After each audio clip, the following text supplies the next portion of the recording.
دین سے پیچھے ہٹنے کا جو بنیادی سبب ہے وہ ہے اللہ کی محبت میں کمی۔ صرف دلائل سے اللہ کو مان لینا کافی نہیں ہے، بلکہ اللہ سے محبت کا ہونا ضروری ہے۔ جب یہ محبت ملتی ہے تو انسان کا ایمان محفوظ ہو جاتا ہے، پھر وہ پیچھے نہیں ہٹتا۔ بلکہ اگر محبت کسی غلط چیز سے بھی ہو جائے جس کا غلط ہونا دلائل سے ثابت ہو، پھر بھی انسان اسے حاصل کرنے کی کوشش کرتا ہے۔ تو اب آپ سوچئے کہ جب غلط چیز کی محبت انسان کو پیچھے نہیں ہٹنے دیتی تو صحیح چیز کی محبت کیسے پیچھے ہٹنے دے گی اس کو؟ لوگوں کو جو ناجائز عشق ہو جاتا ہے، یہ صحیح محبت ہے یا غلط ہے؟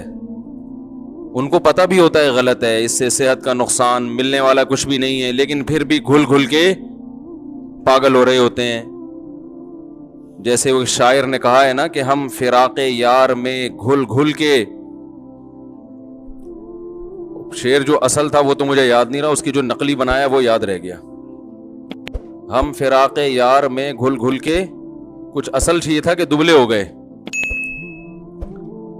تو وہ شاعر نے اس کو چینج کر دیا کہ آج کل کے عاشق اللہ اس کے رسول کے عشق میں دبلے ہونے کے بجائے کھا کھا کے موٹے ہو رہے ہوتے ہیں۔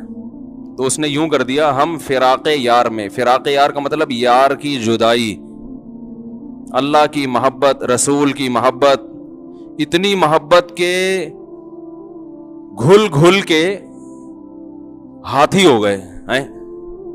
انسان جب گھلتا ہے تو ہاتھی بھی سمٹ کے ہرن بن جاتا ہے، لیکن ہم اللہ کی محبت میں گھل گھل کے، بولو بھائی، ہاتھی ہو گئے۔ کہہ رہے اتنے گھلے رستم کے ساتھی ہو گئے۔ رستم پہلوان اور بھولو پہلوان اب آپ کو دیکھ کے شرم محسوس کر رہے ہیں۔ تو یہ بھی اللہ اور اس کے رسول کی محبت کا ایک اسٹائل ہے کہ آپ رسول کے عشق میں کھاتے زیادہ ہیں، سمجھ رہے ہیں نا؟ کیونکہ وہ نبی کی محبت کا جو طریقہ آپ نے ایجاد کیا، اس میں کثرت سے روزے اور کثرت سے تہجد، کہ رات کو آپ اللہ کے سامنے کھڑے ہو کر اپنے آپ کو تھکائیں، اس سے بھی انسان دبلا ہو جاتا ہے نا۔ میں کہہ رہا تھا محبت ایک ایسی زبردست چیز ہے کہ اگر کسی چیز کے غلط ہونے پر دلیل قائم ہو جائے اور آپ کو پتہ ہے کہ یہ 100% غلط ہے، لیکن آپ کے دل میں اس کی ایک دفعہ محبت پیدا ہو جائے تو غلط ہونے کے باوجود آپ اسے حاصل کرنے کی کوشش کرتے ہیں۔ تو اگر کسی چیز کا دلائل سے برحق ہونا ثابت ہو جائے، جیسے اللہ اور اس کے رسول کا اور آپ کی تعلیمات کا، اسلام کی تعلیمات تو بہت پاکیزہ ہیں، ہر ایک کی فطرت کو اپیل کرتی ہیں۔ میں یہ عرض کر رہا تھا غلط چیز کی بھی محبت ہوتی ہے تو انسان اس کے حصول کی کوشش میں لگ جاتا ہے۔ لوگوں کو چرس سے، ہیروئن سے عشق ہو جاتا ہے اور ناجائز عشق ہو جاتے ہیں، ان کو پتہ ہے کہ صحت کے لیے نقصان دہ، ملنے والا کچھ بھی نہیں ہے، پھر بھی پاگل ہو جاتے ہیں، صحتیں برباد کر دیتے ہیں۔ تو آپ سوچو میرے بھائی، جس کے برحق ہونے کا یقین ہو انسان کو، دلائل سے اس کا برحق ہونا ثابت ہو گیا ہو، تو اس کی محبت جب دل میں بیٹھے گی تو پھر آپ کیسے پیچھے ہٹو گے؟ اس لیے علماء کہتے ہیں، جو صوفیہ کرام ہے نا، جن کو آج کل بڑا لتاڑا جاتا ہے یہ صوفیہ ایسے ہوتے ہیں، انہوں نے صوفیہ کرام دیکھے ہی نہیں ہوتے، یہ کبھی کسی صوفی کے ساتھ رہے نہیں ہیں، انہوں نے وہ کچھ مزاروں پہ بیٹھے ہوئے جاہل صوفی دیکھے ہوتے ہیں اور اس کی بیس پر یہ صبح و شام کلپ بنا کے صوفیہ کرام کے خلاف فتوے جھاڑتے رہتے ہیں۔ میرے شیخ و مرشد بھی صوفی تھے، میں ان سے بیعت تھا، بزرگ تھے، وہ خلیفہ تھے مولانا عبد الغنی پھول پھوری رحمۃ اللہ علیہ کے، اور وہ خلیفہ تھے مولانا سلوی تھانوی رحمۃ اللہ علیہ کے۔ ہم نے ان بزرگوں کو اپنی آنکھوں سے دیکھا ہے، تو جو ہر وقت بزرگ کے خلاف بولتے رہتے ہیں نا، ان سے میں کہتا ہوں کبھی کسی بزرگ کی صحبت میں چند دن بیٹھ کے گزارو، تمہیں پتہ چلے گا بزرگ کیا ہوتے ہیں۔ سمجھ میں آ رہی ہے بات؟ بزرگ لیس زندگی انسان کو برباد کر دیتی ہے۔ اور یہ بھی جو میں بار بار کہتا ہوں کہ بابے جو کہتے ہیں میرا کوئی بابا ہی نہیں ہے، تو دیکھو رسول اللہ صلی اللہ علیہ وسلم نے ارشاد فرمایا، لا تجتمع امتی علی ضلالہ، میری امت گمراہی پہ کبھی بھی جمع نہیں ہوگی. اس حدیث کا صاف مطلب ہے کہ میری امت کسی بھی زمانے میں بزرگ لیس نہیں ہو سکتی. یہی مطلب ہوا نا؟ کیا خیال ہے بھائی؟ ہر زمانے میں بزرگ رہیں گے. ایک بات تو یہ دلیل اچھی طرح ذہن میں رہے. دوسری دلیل کہ صحابہ نے صرف قرآن خود سے نہیں پڑھا. یعلمہم الکتاب، ان کو قرآن اور حکمت کس نے سکھائی؟ بولو بھائی، نبی نے. تو صحابہ کا لنک کس سے براہ راست قائم ہوا؟ نبی سے. تو کیا صحابہ کے بعد کوئی بخاری مسلم خود یا قرآن خود پڑھ کے پورا اسلام سمجھ سکتا ہے؟ پوری ہدایت پہ آ سکتا ہے؟ قرآن میں یہ نہیں ہے کہ اللہ نے، نبی نے صحابہ کو حدیث بتائی ہے، یعلم سکھائی ہے. سیکھنا تربیت کو کہتے ہیں، ٹریننگ.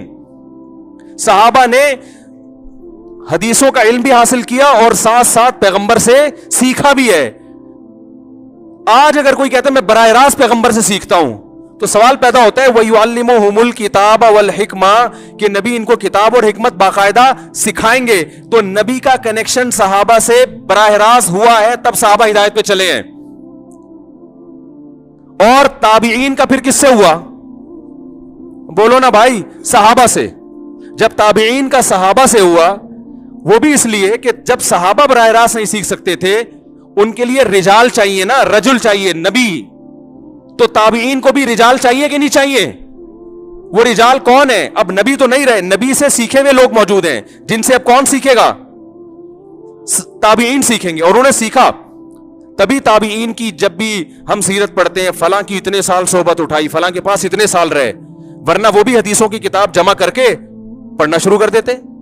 کسی کی صحبت میں رہنے کی ان کو کیا ضرورت تھی؟ پھر تابعین کے بعد تبع تابعین. یہ اہل حق کا جو سلسلہ ہے، روحانی باپ دادا ان کو کہا جاتا ہے، یہ سلسلہ قیامت تک چلتا رہے گا. اس سلسلے میں گمراہ لوگ بھی پیدا ہوں گے، لیکن اگر اہل حق پیدا ہوں گے تو وہ بھی اسی میں پیدا ہوں گے، اس کے علاوہ نہیں ہو سکتے. نہیں آ رہی میرا خیال ہے بات سمجھ میں. اس سلسلے سے جو ہٹے گا نا، وہ کبھی بھی ہدایت پہ نہیں ہو سکتا، چاہے وہ بخاری مسلم کے صبح شام حوالے دے دے کے آپ کو الو بناتا رہے بیٹھ کے. اس کا مطلب وہ غلط تشریح کر رہے ہیں حدیثوں کی، وہ ہدایت پر نہیں ہے. اب میں ان گمراہ لوگوں سے مطالبہ کرتا ہوں کہ اپنے روحانی باپ دادا کا سلسلہ پیش کرو. وہ کہتے ہیں امام بخاری، وہ کہتے ہیں امام ترمذی، 8 سے 1100-1200 سال پہلے چلے جاتے ہیں. اس کا مطلب یہ ہے کہ 1500 تقریباً 1200 سال سے امت بزرگ لیس چلی آ رہی ہے نا، جبکہ یہ صحیح حدیث کے، بولو بھائی، خلاف ہے. یہ تو حدیث میں تو بزرگ لیس امت ہوگی نہیں. سلسلہ میں آپ کو 10 دفعہ اپنا سلسلہ بتا سکتا ہوں الحمدللہ، کہ میں نے کن علماء سے علم حاصل کیا، حدیث کس سے پڑھی، حدیث کا سلسلہ محمد صلی اللہ علیہ وسلم تک پہنچاؤں گا، تفسیر کا سلسلہ محمد صلی اللہ علیہ وسلم تک پہنچاؤں گا. میں جو قرآن پڑھتا ہوں تجوید کے ساتھ، وہ سلسلہ نبی صلی اللہ علیہ وسلم تک پہنچاؤں گا. تزکیہ، قرآن نے کہا وَيُزَكِّيهِمْ، نبی ان کا تزکیہ بھی کریں گے. تزکیہ کا مطلب ایسی تربیت کرنا کہ ظاہر باطن پاک صاف ہو جائے، انسان بن جائے انسان. یہ تزکیہ میرا ہوا کہ نہیں ہوا یہ تو میں نہیں دعویٰ کرتا، لیکن تزکیہ کی کوشش ہم نے کن بزرگوں سے کی، ان بزرگوں کا سلسلہ، پھر ان کے بزرگ کون تھے، ان کے کون تھے، یہ میں محمد صلی اللہ علیہ وسلم تک پہنچا سکتا ہوں. تو ہم ان گمراہ لوگوں سے یہ کہتے ہیں کہ آپ ایک دم جو اٹھ کے آ گئے 15ویں صدی میں، اور آپ قرآن و حدیث کے نام پہ آپ کہتے ہیں فلاں بابا بھی ایسا، وہ فلاں بھی ایسا، وہ فلاں بھی ایسا. پھر ہم کہتے ہیں صحیح سچی مچی کے بابے کون ہیں وہ تو بتا دو نا. وہ کہتے ہیں سچی مچی کے امام بخاری ہیں. اس کا مطلب امام بخاری کے بعد یا تو پیدا نہیں ہوئے یا آپ ان کا نام بتانے سے شرما رہے ہو. ٹھیک ہے نا؟ کیونکہ جن بزرگوں کا آپ نام لوگے نا، ان میں آپ کے باپ دادا نہیں آ رہے ہوں گے، حنفی آ رہے ہوں گے یا شافی آ رہے ہوں گے. صحیح ہے نا؟ ہندوستان میں جتنے بھی آئیں گے سارے بزرگ آگے جا کے حنفی، سب حنفی ہو جائیں گے. اور آپ کو لفظ حنفیت سے کیا ہے چھیڑے؟ آپ سارا دن انہی کے خلاف بولتے رہتے ہو، تو آپ ان کو اپنے کھاتے میں کیسے ڈالو گے آپ؟ یا کوئی ایسا آ رہا ہوگا جس کے نظریات سے آپ کے نظریات بالکل مختلف ہوں گے. تو یہ خوب یاد رکھیں کہ انسان ریسرچ کے قابل یا تحقیق کے قابل یا ہدایت میں جس کو فالو کیا جائے، اس کی سب سے پہلی شرط یہ ہے کہ وہ یہ بتائے کہ میں نے علم کس سے حاصل کیا، اور پھر جس سے حاصل کیا اس کا برحق ہونا کس لیے ثابت کرے گا، اس نے کس سے، اس کا بابا کون تھا، اس کا بابا کون تھا. یہ بابوں کے بغیر آپ اس فہرست میں حدیث کی روشنی میں آ ہی نہیں سکتے جن کو ہدایت یافتہ کہا گیا ہے. نہیں یار یہ بات تو یہ جو کہتے ہیں نا میں بابی نہیں ہوں بابی نہیں ہوں, یہ خود اپنی گمراہی پہ مہر لگا رہے ہوتے ہیں. ہاں بابوں کی دو there are two types of babas, گمراہ اور اہل حق. تو آپ نے ہمارے والوں کو تو سب کو گمراہ قرار دے دیا, تو آپ اہل حق دکھائیں, ہم ان کو فالو کرنا شروع کر دیں گے. سمجھ رہے ہو نا؟ جیسے ہم غیر مسلموں سے کہتے ہیں کہ محمد صلی اللہ علیہ وسلم معاذ اللہ اگر جھوٹے ہیں تو اللہ نے اپنے بندوں کو, اللہ براہ راست تو ہم کلام ہوتا نہیں ہے. وہ بھی غیر مسلم بھی اعتراض کرتے ہیں نا, نبی نے یہ کیا, نبی نے یہ کیا, نبی ایسے تھے, معاذ اللہ الزام لگاتے ہیں. ایک 9 سال کی بچی سے شادی کر لی, ہم اس کے دلائل دیتے ہیں بھائی یہ اس کلچر میں معیوب نہیں تھا اور اس کی کیا کیا حکمت, نہ یہ تو معاذ اللہ ایسے تھے. وہ بہت سارے اعتراضات کرتے ہیں. تو ہم کہتے ہیں گل ویلے دی تے پھل موسم دا. مختصر بات یہ کہ اللہ اپنے بندوں سے ہدایت جو دی ہے, یا تو اللہ کا بندوں سے کوئی لنک ہی نہیں ہے, اس نے پیدا کر کے چھوڑ دیا. یہ تو عقل نہیں مانے گی نا. خالق اور مخلوق کا رشتہ تو سب سے پہلے ہے. تو اللہ کن باتوں سے خوش ہوتا ہے, کن باتوں سے ناراض ہوتا ہے. اگر محمد صلی اللہ علیہ وسلم جھوٹے ہیں تو پھر سچا بتاؤ کون ہے بھائی؟ وہ بتا سکتے ہیں. وہ جو سچا لے کر آئیں گے نا ان کے خیال میں اس پہ 20, اگر نبی پر ایک اعتراض ہوتا ہے تو اس پر 20 اعتراض ہو رہے ہوں گے. صحیح ہے نا؟ تو ہم کہتے ہیں بھائی اس سے پتا چلتا ہے کہ اللہ نے محمد صلی اللہ علیہ وسلم کے علاوہ کسی کو پنپنے دیا ہی نہیں ہے. تو جن بزرگوں سے ہم نے علم حاصل کیا, دین حاصل کیا, انہی لوگوں نے ماضی میں خدمات سر انجام دی ہے, میدان جہاد میں بھی, تصوف کے میدان میں بھی, حدیث کی خدمت میں بھی, فقہ کی خدمت میں بھی, تفسیر میں بھی, تزکیہ میں بھی. انہی کی راتوں کی عبادتیں. میں اپنے شیخ کو جانتا ہوں, ہمارے شیخ حضرت مفتی رشید احمد صاحب رحمہ اللہ تعالی رات میں تہجد میں 5 رکعت تلاوت کیا کرتے تھے, اور اتنا روتے تھے اللہ کے خوف سے کہ حضرت نے دعا مانگی کہ اللہ میرا رونا بند کر دے, صحت کو نقصان ہو رہا ہے. سمجھ رہے ہیں؟ آج تو سب سے بڑا مسئلہ ہے اللہ کی محبت میں رونا نہیں آتا. ہمارے حضرت کو اتنا آتا تھا کہ اللہ سے دعا مانگی, اللہ میری یہ کیفیات بولو بھائی ختم کر دے. پھر ان کی تقریباً 20 سال صحیح بخاری پڑھائی ہے. اتنا بخاری پہ عبور تھا. بدعت کے بہت خلاف تھے, بہت زیادہ خلاف تھے بدعت کے. عقائد ایسے صاف ستھرے. ہم نے تو ان بزرگوں کو دیکھا ہے, لیکن نکالنے والے ان کی بھی کتابوں کو غلط توڑ موڑ کے کچھ بھی نکال کے ان کو بھی الزام لگا دیتے ہیں. اور ہم جب کہتے ہیں اس الزام کا جواب دینے کے لیے ہم تیار ہیں, سامنے بیٹھو, سامنے بیٹھنے کے لیے تیار, وہ کلپ بازی, جو ٹائم ویسٹنگ. تو یہ جو ہے نا بزرگ لیس معاشرہ, یہ اسلام کا معاشرہ نہیں ہے, قرآن و سنت کے بالکل خلاف ہے. سمجھ رہے کہ نہیں سمجھ رہے؟ تو آپ کو تربیت کرنی ہے, کسی اللہ والے سے تعلق قائم کرنا پڑے گا, جو آپ کا تزکیہ کرے, آپ کو تمیز سکھائے, سب سے پہلے آداب سکھائے, آپ کو محبت سکھائے, آپ کو آپ کا ظرف بڑا کر دے کہ اختلاف رائے جب ہوتا ہے مسائل میں تو اس کو پیش کرنے کا کیا طریقہ ہوتا ہے. میں سمجھا پا رہا ہوں اپنی بات؟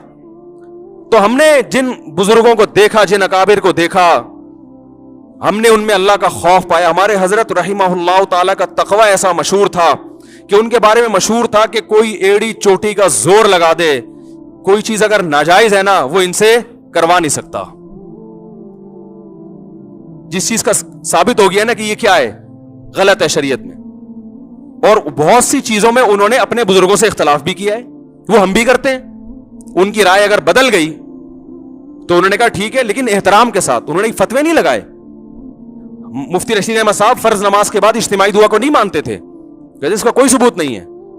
ان کے استاذ مانتے تھے, لیکن دونوں میں محبت, احترام. حضرت نے پورا رسالہ لکھ دیا کہ فرض نماز کے بعد اجتماعی دعا ثابت نہیں ہے, لیکن حضرت نے کلپ بنا کے عوام میں آگ بولو بھائی نہیں لگائی. تنزیہ جملے لکھ کے جو لوگ دعا مانگ رہے ہیں ان کو, ان کی نفرت ہے کہ ان کو تو کچھ بھی نہیں آتا. ایک دفعہ ایک عالم آئے, بڑے عالم ہیں ملک کے, وہ آئے, انہوں نے نماز پڑھائی. حضرت نے ان سے کہا آپ نماز پڑھائیں. انہوں نے نماز کے بعد اجتماعی دعا مانگی. تو ہمارے ایک مرید, حضرت کے ایک مرید نے حضرت سے پوچھا کہ حضرت آپ تو کہتے ہیں یہ بدعت ہے, یہ کیا ہے؟ فرض نماز کے بعد اجتماعی دعا کیا ہے؟ بدعت ہے. اور انہوں نے مانگی بھی ہے, اور دوسرا بدعتی کو تو امام بنانا ویسے بھی جائز نہیں ہے. تو انہوں نے فرمایا کہ بھائی ان کی اپنی تحقیق ہے, یہ وہ ان احادیث سے استدلال کرتے ہیں جس میں نماز کے بعد مطلق دعا کی فضیلت ہے, اور فی نفسی رفع الیدین بھی ثابت. انہوں نے 2-3 روایتیں ملا کے ایک مسئلہ نکال لیا ہے. تو ان کی تحقیق ہے, یہ کوئی ایسی بدعت تھوڑی جس کی وجہ سے کفر اور فسق کے فتوے لگانا شروع کر دیں ہم. کتنا اللہ نے علم دیا مگر دوسرے کی رائے کا احترام. آج آپ دیکھ لو چار کوئی حدیث معلوم ہو جائے نا, فوراً کلپ بنا کے سارے علماء کی توہین کرے گا. ان کو تو حدیث کا نہیں پتا, ان کو تو کچھ آتا نہیں ہے, ان کو تو کچھ آتا نہیں ہے. اور ان لوگوں کے جو مریدین ہیں وہ جتنا بابا پرست ہوتے ہیں, اپنے بابے کو جتنا فالو کرتے ہیں نا ہر چیز میں, اتنا ہم اپنے بابوں کو فالو نہیں کرتے. ہم تو بہت ساری چیزیں ایسی ہیں جو میں مفتی رشید احمد صاحب کی اتنی تعریفیں کر کے بھی ان کی ہر بات سے متفق نہیں, ان کے ہر فتوے پہ ہم فتویٰ نہیں دیتے, لیکن احترام کرتے ہیں بھائی, ان کی رائے تھی, ہماری رائے ہے. تو اللہ کی محبت اگر آپ کو ملے گی نا, پھر صحیح راستہ پتہ چلے گا. اور اللہ کی محبت کہاں سے ملتی ہے؟ بولو بھائی, اہل اللہ کی صحبت سے ملتی ہے. تو بزرگوں سے تعلق قائم کرنا پڑے گا آپ کو, آپ کے باپ کو بھی کرنا پڑے گا. اس کے بغیر آپ کا دین خشک دین ہوگا, اس میں چاشنی نہیں ہوگی. حدیثوں کے نمبر آپ کو یاد ہو جائیں گے, رفع الیدین کے جھگڑے بہت اچھی طرح سے یاد ہو جائیں گے, آمین ٹانگیں چوڑی ٹانگیں پتلی, رفع الیدین کرنا ہے, یہ بہت ماسٹر ہو جاؤ گے. لیکن نمازوں سے خشوع و خضوع ختم ہو جائے گا. آپ کہہ سکتے ہیں عرب میں تو یہ نہیں ہوتے بزرگ, وہاں بھی ہوتے ہیں, اصطلاح نہیں ہے بزرگ کی. بن باز بہت بڑے متقی پرہیزگار عالم تھے, انہوں نے کئی سال اپنے استاذ کی صحبت اٹھائی ہے, پھر وہ ان کے نائب بنے ہیں. اور ان کے جو خاص شاگرد تھے انہوں نے کئی سال ان کی صحبت اٹھائی ہے, پھر وہ ان کے نائب بنے ہیں. اصطلاحات میں تھوڑی پڑھنا چاہیے, بزرگ کو بزرگ کہہ دو, متقی کہہ دو, بابا کہہ دو, نیک کہہ دو, پیر و مرشد کہہ دو, کچھ بھی کہہ دو, ناموں میں نہیں رکھا. اصل تو حقیقت دیکھی جاتی ہے. تو جو بھی اللہ کی محبت پیدا کرنا چاہتا ہے اسے اللہ والوں سے تعلق قائم کرنا پڑے گا. اس کے بغیر اللہ کی محبت